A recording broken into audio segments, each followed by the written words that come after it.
Hi friends, അപ്പോൾ നമ്മളിവിടെ ഒരു എർത്ത് ലീക്കേജും ഇതൊക്കെ ആയിട്ട് വന്നിക്കാം കേട്ടോ.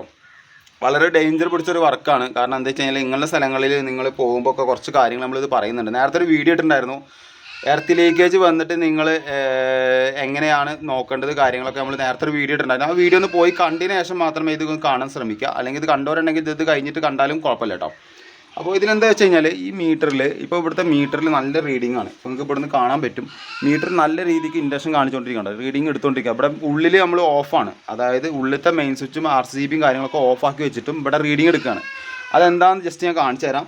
അപ്പോൾ ആദ്യം തന്നെ നിങ്ങൾ ഈ വീഡിയോ ഒന്ന് ഫുള്ളായിട്ട് തന്നെ വാച്ച് ചെയ്യാൻ നോക്കുക. അപ്പോഴാണ് എന്തെങ്കിലും കാര്യങ്ങൾ നിങ്ങൾക്ക് മനസ്സിലാക്കാൻ പറ്റുള്ളൂ. പിന്നെ വീഡിയോ ഫുള്ളായിട്ട് തന്നെ വാച്ച് ചെയ്യാം. അപ്പോൾ നേരെ നമുക്ക് വീഡിയോക്ക് പോകാം. ഞാനേ ഇവിടെ വന്നത് ഇവിടെ ഷോക്ക് അടിക്കുന്നു പറഞ്ഞിട്ട് നമ്മൾ വന്നതാണ്. അപ്പോൾ ഇവിടുത്തെ അടിഭാഗത്തേക്ക് ഇങ്ങനെ നോക്കുമ്പോൾ തന്നെ അറിയാം, നല്ല രീതിക്ക് നനഞ്ഞ് നിൽക്കുന്ന സ്ഥലമാണ്, അതായത് വെള്ളം കെട്ടി നിൽക്കുന്ന ഏരിയയാണ്. അപ്പോൾ ഈ ഭാഗത്ത് ഇൻ്റർലോക്ക് കുറച്ച് താന്നുകൊണ്ട് ഇവിടെ കുറച്ച് വെള്ളം കെട്ടി നിൽക്കുന്ന എർത്തിൻ്റെ ഭാഗത്ത് നല്ല രീതിക്ക് വെള്ളവും കാര്യങ്ങളൊക്കെ ഉണ്ട്. മഴ പെയ്യുന്ന സമയമാണ് കേട്ടോ. അപ്പോൾ നമ്മൾ ഇവിടെ എന്താ വെച്ച് കഴിഞ്ഞാൽ ഇവിടെ നിന്ന് നല്ല രീതിക്ക് എർത്ത് ലീക്കേജായി പോകുന്നുണ്ട്. എർത്ത് ലീക്കേജ് നിങ്ങൾക്ക് മീറ്ററിൽ നോക്കുമ്പോൾ മീറ്ററിൽ കാണാൻ പറ്റും, എർത്ത് എന്ന് എഴുതി കാണിക്കുന്നുണ്ടോ. ഇത് എർത്ത് എന്ന് എഴുതി കാണിക്കുന്നത് എർത്ത് ലീക്കേജ് ആണ്. അപ്പോൾ നിങ്ങൾ എർത്ത് ലീക്കേജ് എന്ന് പറഞ്ഞു കഴിഞ്ഞാൽ മീറ്ററിൽ നിന്ന് വെറുതെ കറണ്ട് നമ്മൾ ഉപയോഗിക്കാതെ കറണ്ട് പാസ് ചെയ്ത് പോകുന്നതിനാണ് എർത്ത് എന്ന് പറയുന്നത്, എർത്ത് ലീക്കേജ് എന്ന് പറയുന്നത്. അപ്പോൾ അവിടെ ഉള്ളിൽ മെയിൻ സ്വിച്ചും കാര്യങ്ങളൊക്കെ ഓഫാണ്. അപ്പോൾ ഇത് റീഡിങ് കണ്ടോ, അതേപോലെ വർക്ക് ചെയ്തുകൊണ്ടിരിക്കുകയാണ്. റീഡിങ് വർക്ക് നല്ല രീതിക്ക് റീഡിങ് എടുത്തുകൊണ്ടിരിക്കുകയാണ്. നിങ്ങൾക്ക് അറിയാൻ പറ്റും, റീഡിങ് എന്ന് പറയുമ്പോൾ ഇത് ഈ ഇൻഡിക്കേഷനാണ് റീഡിങ് എടുത്തു പോവുക. അതേപോലെ തന്നെ ഇവിടെ ഒരു RCB സെറ്റ് ചെയ്ത് കൊടുത്തിട്ടുണ്ട്, പക്ഷേ അത് വർക്കിംഗ് കണ്ടീഷൻ അല്ല. അപ്പോൾ നമ്മൾ ഈ റീഡിങ് ഉള്ളിൽ RCB വേറെ ഉണ്ട് കേട്ടോ. ഉള്ളിലത്തെ RCB കുഴപ്പമില്ല, പക്ഷേ പുറത്തത്തെ RCB ഇവിടെ മീറ്ററിൽ നിന്ന് വരുന്ന ഇതിലാണ് കംപ്ലയിൻറ്റ് വരുന്നത്. ഇപ്പോൾ എർത്ത് ലീക്കേജ് നേരത്തെ പറഞ്ഞ പോലെ ഇതിൽ സംഭവം ചെയ്യുന്നുണ്ട്. അപ്പോൾ എന്ത് കാരണം കൊണ്ട് എർത്ത് ലീക്കേജ് വരുന്നത് വെച്ച് കഴിഞ്ഞാൽ നേരത്തെ നമ്മൾ വീഡിയോയിൽ പറഞ്ഞിട്ടുണ്ടായിരുന്നു, ഈ മെയിൻ സ്വിച്ച് കത്തിയിട്ട് ഇതിൽ നിന്ന് വരുന്ന കോണ്ടാക്റ്റ്, ഈ സംഭവം കണ്ടോ, ഈ കോണ്ടാക്റ്റിൽ ഇത് വന്ന് ടച്ച് ചെയ്തിട്ട് ഇതിൽ നിന്ന് കരിഞ്ഞിട്ട് നേരെ ബോഡി മൊത്തത്തിൽ എടുത്തിക്കാണ്. ഈ ബോഡി മൊത്തത്തിൽ എടുക്കുമ്പോൾ എന്താവും, നമ്മൾ എർത്ത് കണക്ട് ആയതുകൊണ്ട് ഇവിടെ എർത്തിൽ നിന്ന് നേരെ ഈ ഭാഗത്തേക്ക് എർത്ത് ലീക്കേജായി പോകും, അതായത് ഈ സൈഡിലേക്ക് എർത്ത് ലീക്കേജായി പോകും. അപ്പോൾ അങ്ങനെ അനാവശ്യമായിട്ട് കറണ്ട് പാസേജ് പോയതുകൊണ്ടാണ് നമുക്ക് എർത്ത് ലീക്കേജ് ആയിട്ടും കറണ്ട് ബില്ല് കൂടാനും കാരണം. ഇവിടെ പ്രോപ്പറായിട്ട് എർത്ത് ഉള്ളത് കൊണ്ടാണ് അവർക്ക് അധികം അപകടം വരായിരുന്നത്. കാരണം എന്താ വെച്ച് കഴിഞ്ഞാൽ ഇത് എർത്ത് ലീക്കേജ് ആയി പോയതുകൊണ്ട് നമുക്ക് ഇവിടെ ടെസ്റ്റർ വെച്ച് കഴിഞ്ഞാൽ കത്തില്ല. ഈ ഭാഗത്ത് ടെസ്റ്റർ വെച്ച് കഴിഞ്ഞാൽ കത്തില്ല. ജസ്റ്റ് ഞാൻ കാണിച്ചു തരാം, അതായത് നമ്മൾ ടെസ്റ്റ് വെച്ച് കാണിച്ചു തരാം. ഇവിടെ ടെസ്റ്റർ വെച്ചിട്ടുണ്ട്. അപ്പോൾ ചെറിയ രീതിക്കാണ് ഇവിടെ ഇൻഡക്ഷൻ കാണിക്കുന്നത്, അതായത് വലിയ പവറില്ല, എന്നാൽ ചെറിയൊരു ഇൻഡക്ഷൻ, നമുക്ക് തൊട്ടാലടക്കം ഷോക്ക് അടിക്കില്ല. ഇപ്പോൾ ഞാൻ തൊട്ടിക്കണത്, ഞാൻ തൊടുന്ന പോലെ ആരും തൊടാൻ നിൽക്കരുത്. ഇവിടെ ചെറിയ തരിപ്പ് മാത്രമേ ഉള്ളൂ, നമുക്ക് ഫുള്ള് ഷോക്കിങ് കിട്ടില്ല. അപ്പോൾ എന്താ വെച്ച് കഴിഞ്ഞാൽ ഇവിടെ എർത്ത് വിടർത്തിയിട്ട് കഴിഞ്ഞാൽ, ഇപ്പോൾ ഈ സപ്പോസ് എർത്ത് വിടർത്തിയിട്ട് കഴിഞ്ഞാൽ എന്ത് സംഭവിക്കും, അപ്പോൾ നമുക്ക് ഈ ബോഡിയിൽ നല്ല രീതിക്ക് ഇൻഡക്ഷൻ വരും. കാണിച്ചു തരാം. ഇപ്പോൾ നമ്മൾ എർത്ത് വിടർത്തിയിടാണ്. എർത്ത് വിടർത്തിയിടുമ്പോൾ തന്നെ നമുക്ക് അറിയാൻ പറ്റും, അതിൽ സ്പാർക്ക് വരുന്നുണ്ട് കണ്ടോ, സ്പാർക്ക് നല്ല രീതിക്ക് വരുന്നുണ്ട്. അപ്പോൾ എർത്ത് നമ്മൾ വിടത്തിയിട്ടപ്പോൾ മീറ്ററിൽ എർത്തിങ്ങിൻ്റെ എംബ്ലം പോയി കിട്ടി. അതായത് നമ്മൾ ഈ ബോഡിയിൽ നിന്നുള്ള എർത്ത് നമ്മൾ എന്ത് ചെയ്തു, വിടത്തിയിട്ടു, ഇതിൽ എർത്തിൻ്റെ എംബ്ലം ഇവിടുന്ന് പോയി കിട്ടി. ഇപ്പോൾ എർത്ത് ലീക്കേജ് ഇതിൽ കാണിക്കുന്നില്ല, മീറ്റർ റീഡിങ് എടുക്കുന്നില്ല. നേരെ മറിച്ച് നമുക്ക് ഇവിടെ ടെസ്റ്റ് വെച്ച് നോക്കിയാലോ. ടെസ്റ്റ് വെച്ച് നോക്കുമ്പോൾ നമുക്ക് അറിയാം നല്ല രീതിക്ക് ഫേസ് വരുന്നുണ്ട്. ഇപ്പോൾ ഇതുമ്പോൾ തൊട്ട് കഴിഞ്ഞാൽ ആളെ പിടിച്ച് നിർത്താനുള്ള, അതായത് ഇത് മെയിൻ സ്വിച്ചുമ്പോൾ അല്ലെങ്കിൽ മീറ്ററിൻ്റെ മുകളിൽ തൊട്ട് കഴിഞ്ഞാൽ ആളെ പിടിച്ച് നിർത്തിക്ക് അവിടെ ഷോക്ക് അടിച്ച് അപകടം വന്ന് മരിക്കാൻ ചാൻസ് കൂടുതലാണ്. കാരണം ഇവിടെ എന്താ വെച്ചാൽ പറഞ്ഞാൽ എർത്തിങ്ങി പോയി കിട്ടി. നമ്മൾ പ്രോപ്പറായിട്ട് മെയിൻ സ്വിച്ചിൻ്റെ കാര്യങ്ങളിലൊക്കെ എർത്ത് പ്രോപ്പറായിട്ട് കൊടുക്കണം. പലരും ചോദിച്ചിട്ടുണ്ടായിരുന്നു സിംഗിൾ ഫേസ് വീടിന് ഒരു എർത്ത് പോരെയെന്ന്. ശരിക്കും പറഞ്ഞാൽ സിംഗിൾ ഫേസ് വീടിനായാലും 3 ഫേസ് വീടിനാണെങ്കിലും എർത്ത് പ്രോപ്പർ ആവണം, 2 പ്രോപ്പർ എർത്ത് കൊടുക്കണം കേട്ടോ.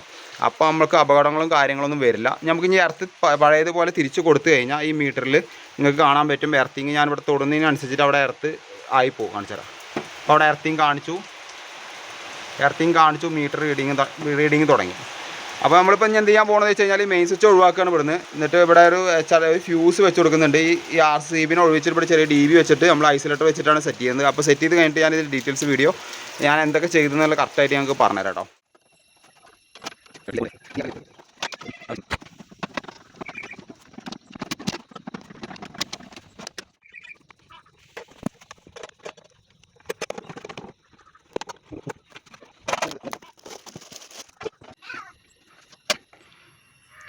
ഫ്രണ്ട്സ്, അപ്പോൾ നമ്മൾ ഇവിടുത്തെ മെയിൻ സ്വിച്ചും കാര്യങ്ങളൊക്കെ മാറ്റി ഇതേപോലെ ആക്കി കൊടുത്തിട്ടുണ്ട്. അപ്പോൾ ഇതാണ് പഴയ മെയിൻ സ്വിച്ച് കിടക്കുന്നത് കേട്ടോ. അപ്പോൾ നമ്മളിത് അവിടെ ഒരു ഐസൊലേറ്റർ 4 പോളിൻ്റെ ഐസൊലേറ്റർ വെച്ച് കൊടുത്തിട്ടുണ്ട്. അത് 2 പോളിൻ്റെ ഒരു RCB വെച്ച് കൊടുത്തിട്ടുണ്ട്. എന്ന് വെച്ച് കഴിഞ്ഞാൽ ഇനിയിപ്പോൾ എന്തെങ്കിലും കംപ്ലയിൻറ്റ് വരികയാണെന്നുണ്ടെങ്കിൽ ഉള്ളിലേക്ക് പോകുന്ന വയറിൽ എന്തെങ്കിലും ഷോർട്ടേജോ കാര്യങ്ങൾ വരികയാണെങ്കിൽ ട്രിപ്പ് ആകാൻ വേണ്ടിയിട്ട് വെച്ച് കൊടുത്തിരിക്കണം. കാരണം മീറ്ററും ഇതും പാടെ കുറച്ച് അപ്പുറത്താണ് നിൽക്കുന്നത്, കുറച്ച് ദൂരമുണ്ട്, ഏകദേശം ഒരു 12 മീറ്ററിൻ്റെ അടുത്ത് ദൂരമുണ്ട്. അപ്പോൾ അതുകൊണ്ട് അവിടെ ചെറിയൊരു RCB അവിടെ സെറ്റ് ചെയ്ത് കൊടുത്തിട്ടുണ്ട്. അതേപോലെ തന്നെ ഇതിൽ ഇവിടെ നമ്മളൊരു ഫ്യൂസ് 63 ആമ്പിയറിൻ്റെ ഫ്യൂസ് വെച്ച് കൊടുത്തിട്ടുണ്ട് കേട്ടോ. അപ്പോൾ അതിൽ നിന്ന് നേരെ വന്നിട്ട് 4 പോൾ ഐസൊലേറ്ററൊക്കെ കയറി. ഈ 4 പോൾ ഐസൊലേറ്ററിൽ നമ്മൾ ഇവിടെ ഒന്നും കണക്ഷൻ കൊടുത്തിട്ടില്ല. ഭാവിയിൽ ഇത് 3 ഫേസ് ആക്കുന്ന സമയത്ത് അപ്പോൾ ഇതിലേക്ക് കൊടുക്കാം. നമ്മളപ്പോൾ ഇവിടുത്തെ ഫ്യൂസിൻ്റെ വയറൊക്കെ ഒഴിവാക്കി, കാരണം ഒരുപാട് വയർ ഇട്ടിട്ട് ഇതാവണല്ലോ വെച്ചിട്ട് നമ്മൾ ഇവിടെ നിന്ന് ഒഴിവാക്കി വിട്ടു. അപ്പോൾ അതിൻ്റെ വയറും കാര്യങ്ങളൊക്കെ ഇതിൻ്റെ ഉള്ളിൽ തന്നെ കിടക്കുന്നുണ്ട് കേട്ടോ, കണക്ഷനൊന്നും ഇല്ല കാര്യങ്ങൾ. അപ്പോൾ ഇങ്ങനെ വെച്ച് സെറ്റാക്കിക്കുകയാണ്. ഇപ്പോൾ നമുക്ക് വേണമെന്നുണ്ടെങ്കിൽ ടെസ്റ്റ് ചെയ്ത് കാണിച്ചു തരാം. നമ്മളിവിടെ ഫീസ് കുത്താൻ പോവുകയാണ്. അപ്പോൾ ഇവിടുത്തെ ഫ്യൂസ് കമ്പി ഒരു ഏകദേശം 3 കമ്പി വെച്ചിട്ട് നമ്മൾ ഫ്യൂസ് കെട്ടിയിട്ടുണ്ട്. അപ്പോൾ ഫ്യൂസ് കുത്തി. ഇപ്പോൾ അവിടെ എർത്ത് ലീക്കേജോ കാര്യങ്ങളോ ഒന്നും നമുക്ക് മീറ്ററിൽ തന്നെ നോക്കിയാൽ കാണാൻ പറ്റും. അതിലൊന്നും കാണാൻ പറ്റുന്നില്ല, മീറ്ററിൽ എർത്ത് ലീക്കേജ് കാണിക്കുന്നില്ല. ഇവിടുത്തെ കംപ്ലയിൻറ്റും കാര്യങ്ങളൊക്കെ ശരിയാക്കി. എർത്ത് നമ്മൾ നേരത്തെ ബോഡിയിൽ ഇവിടെ ഒന്ന് കൊടുത്തിട്ടുണ്ട്, അതേപോലെ DBയിലും ഒന്ന് കൊടുത്തിട്ടുണ്ട് കേട്ടോ. 2 സ്ഥലത്ത് നമുക്ക് എർത്ത് പ്രോപ്പറായിട്ട് തന്നെ കൊടുത്തിട്ടുണ്ട്. ജസ്റ്റ് ഇത് ഓണാക്കി വെക്കാം. നേരത്തെ നമുക്ക് ഇതിലൊക്കെ ഇത് കാണിച്ചിട്ടുണ്ടായിരുന്നു, ഇൻഡക്ഷൻ കാണിച്ചിട്ടുണ്ടായിരുന്നു. ഇപ്പോൾ ഇവിടെ ഒരു കാരണവശാലും കറണ്ട് പാസ് ചെയ്യുന്നില്ല, ഇതിലൊന്നും കറണ്ട് പാസ് ചെയ്യുന്നില്ല കേട്ടോ. നേരത്തെ ഈ ബോഡിയിലും എർത്തിലൊക്കെ നല്ല രീതിയിൽ കറണ്ട് പാസ് ചെയ്തിട്ടുണ്ടായിരുന്നു. നമുക്ക് ആ സൗണ്ട് കേൾക്കുമ്പോൾ തന്നെ അറിയാൻ പറ്റും. സൗണ്ട് ഇവിടെ വെച്ചാൽ കേൾക്കും, കാരണം ഇവിടെ നമുക്ക് ഫ്യൂസിൽ കൂടി കറണ്ട് പോകുന്നുണ്ട്. അത് ഇതിൻ്റെ അടുത്ത് കൂടി പോകുന്നതുകൊണ്ടാണ് ഈ സൗണ്ട് കേൾക്കുന്നത്.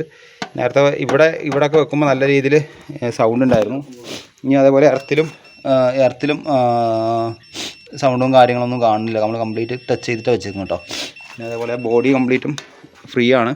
അപ്പോൾ അങ്ങനത്തെ ഇതൊക്കെ ഉണ്ടെങ്കിൽ നമുക്ക് ഇതേപോലെ ചെക്ക് ചെയ്യാൻ പറ്റും. ഇതേപോലത്തെ ഒരു ടെസ്റ്റർ വാങ്ങിയേക്കുകയാണെങ്കിൽ ഉപകാരമാണ്. ഇനിയിപ്പോൾ DB എന്തായാലും അടച്ചിട്ട് നമുക്ക് എന്തായാലും വീഡിയോ എന്തായാലും വൈൻഡപ്പ് ചെയ്യാം.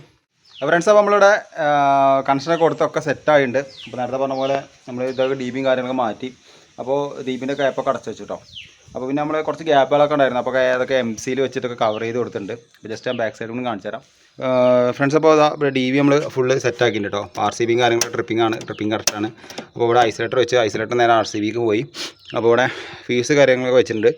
അവിടെ ഞാൻ ബാക്കിയുള്ള സ്ഥലങ്ങളൊക്കെ MCയിലൊക്കെ വെച്ച് കവർ ചെയ്തിട്ട്, ഫ്ലെക്സ് വ്ലോഗ്സ് വന്ന ഭാഗത്തും ഇതിൻ്റെ ഉൾഭാഗത്തൊക്കെ നമ്മൾ MCയിൽ വെച്ച് കവർ ചെയ്തിട്ടുണ്ട്, ഉറുമ്പോ കാര്യങ്ങളൊന്നും അതിൻ്റെ ഉള്ളിൽ കടക്കാതിരിക്കാൻ വേണ്ടിയിട്ട്. അപ്പോൾ ഇത്രേ ഉള്ളൂ. അപ്പോൾ നമ്മൾ ഇനി ഇങ്ങനത്തെ പ്രശ്നങ്ങളൊക്കെ വരികയാണെന്നുണ്ടെങ്കിൽ ഒന്ന് ശ്രദ്ധിക്കുക. കഴിയുന്നത് മെയിൻ സ്വിച്ചൊക്കെ ഉണ്ടെങ്കിൽ പണ്ട് വെച്ചിരുന്ന മെയിൻ സ്വിച്ച് ആയിരിക്കും, പക്ഷേ ഇപ്പോൾ വരുന്നതൊക്കെ isolator, cubical type main switch അങ്ങനത്തെ കാര്യങ്ങളൊക്കെ ആയിരിക്കും. അപ്പോൾ അതിലേക്കൊക്കെ നിങ്ങൾ മാറ്റുകയാണെന്നുണ്ടെങ്കിൽ ഒരു വിധത്തിലുള്ള അപകടങ്ങളും എർത്ത് ലീക്കേജും കാര്യങ്ങളൊന്നും വരില്ല. ഇപ്പോൾ നമ്മൾ മീറ്റർ കറക്റ്റാണ്, മീറ്റർ ഓഫാണ്, മീറ്ററിൽ എർത്ത് ലീക്കേജ് കാണിക്കുന്നില്ല. നേരത്തെ കാണിച്ചിട്ടുണ്ടായിരുന്നു. നേരത്തെ ഇത് ബോഡിയിൽ കറണ്ട് ഉണ്ടായിരുന്നെങ്കിലും എർത്തായി പോയതുകൊണ്ട് വലിയ അപകടം വന്നില്ല. അപ്പോൾ എർത്ത് ഇടുമ്പോൾ മെയിനായിട്ട് നിങ്ങളെല്ലാവരും ശ്രദ്ധിക്കുക, എർത്ത് നല്ല പ്രോപ്പറായിട്ട് ചെയ്യാൻ ശ്രമിക്കുക. എർത്തിൽ ഒരു കൃത്രിമവും കാര്യങ്ങളും ചെയ്യാതിരിക്കുക. കാരണം എർത്ത് വയറിങ്ങിൻ്റെ ഏറ്റവും മുഖ്യമായ ഒരു ഘടകമാണ്. അപ്പോൾ എർത്ത് മാക്സിമം കിട്ടുന്ന രീതിയിൽ എർത്തിങ് ചെയ്യാം കേട്ടോ. അപ്പോൾ ഫ്രണ്ട്സ്, അപ്പോൾ എല്ലാവർക്കും ഈ വീഡിയോ ഇഷ്ടപ്പെട്ടെങ്കിൽ മാക്സിമം അതെല്ലാം ഷെയർ ചെയ്ത് കൊടുക്കട്ടെ. കാരണം എന്താ വെച്ച് കഴിഞ്ഞാൽ ഇതുപോലത്തെ കംപ്ലയിൻറ്റുകളൊക്കെ ഇനി വരുമ്പോൾ ഒന്ന് ശ്രദ്ധിക്കാൻ വേണ്ടിയിട്ടാണ് ഷെയർ ചെയ്യാൻ പറയുന്നത്. അതേപോലെ എന്തെങ്കിലും ഡൗട്ടുകളോ എനിക്ക് എന്തെങ്കിലും മിസ്റ്റേക്കുകളോ പറ്റിയെങ്കിൽ തീർച്ചയായിട്ടും നിങ്ങൾ കമൻറ്റ് ബോക്സിൽ കമൻറ്റ് ചെയ്യുക. അപ്പോൾ എന്തായാലും അടുത്ത വീഡിയോയുമായി വീണ്ടും കാണുന്നവരെ ബൈ. ഹാരിസ്.